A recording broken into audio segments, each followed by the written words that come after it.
Are you considering buying a home in Dallas, Texas? Have you looked at the inventory and like what you see? Well, let me take you through an 8-step process to successfully purchase your first house in Dallas, Texas. And it's starting right after this.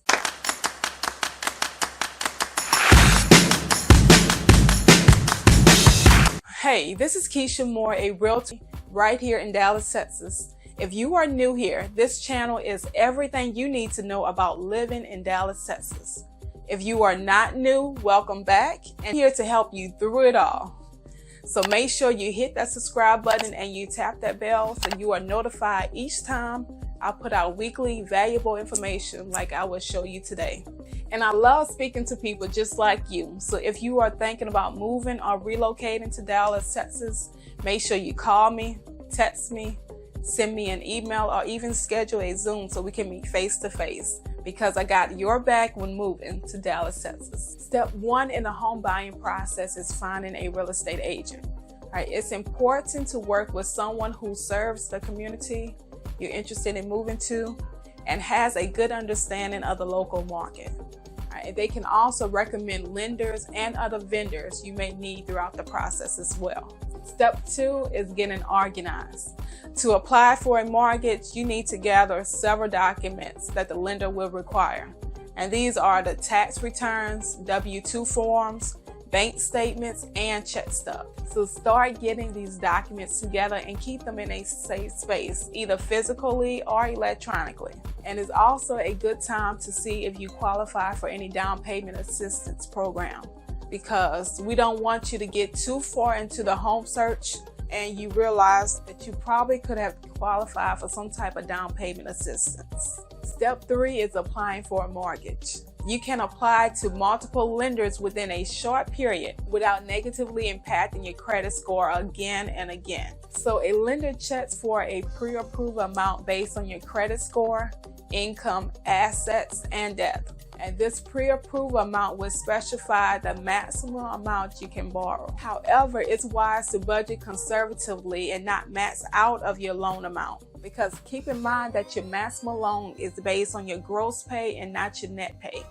So you need to factor in those additional costs per month, like daycare expense, for example, which can be very costly, and even budgets for spending money as well. And step 4 is involved understanding the different types of mortgages available. There are 4 primary options: conventional loans, FHA loans, USDA loans, and VA loans. But conventional and FHA loans are common, while USDA loans allow for 100% financing in rural areas. VA loans are specially for veterans and do not require down payments. And speaking of a VA loan, it's awesome going to closing when the seller or the builder agrees to pay for closing costs. So that, in addition to the 0 down payment, means 0 due at closing. And step 5 is searching for your dream home. So work closely with your real estate agent to identify the best neighborhoods within your budget. All right, so different market conditions may require different strategies, so effective communication is key. So step 6 is making an offer.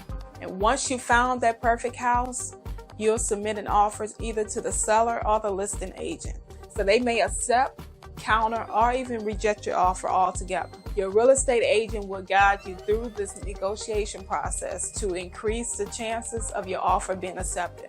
So once accepted, your offer becomes a binding contract. And there are some fees to remember during this step, which includes the earnest money deposit and the option fee. This is not the next step in the home buying process, but make sure you subscribe and you like this video to let me know you want to see more videos like this in the future. Step 7 is the escrow process. During this time, inspections are conducted and you can further research the neighborhoods and the schools. Note that specific dates and deadlines will vary depending on the market conditions. So be aware of the due diligence period, during which you can back out of the contract or negotiate repairs with the seller. And keep in mind, if you do back out of the contract, you will get your earnest money deposit back, but you will lose your option fee. Additionally, the lender will arrange for an independent appraisal to verify that the value of the house aligns with the loan amount. And this step is crucial because in the event of a non-payment, the lender would need to initiate foreclosure and reclaim the property. So they need to make sure that the property is actually worth the amount that they're giving you the loan for. And during this process, the loan is also going through underwriting, where your credit may be pulled yet again to make sure that things hasn't changed. So it's very, very important to stay away from opening new lines of credits and making large purchases. All right, keep that to after you receive the keys to your new home. You don't want to come all this way to get denied because of spending. Once everything comes back good, you go from pre-approved to fully approved, and you are clear to close. Step 8 is the closing process. This takes place at a title company here in Texas. And during closing, you sign various documents relating to the loan and a transfer of ownership. The title company facilitates this transfer and ensures that all the necessary paperwork is complete. If everything has been done correctly and all property issues have been resolved, you soon be the proud owner of your new home here in Dallas, Texas.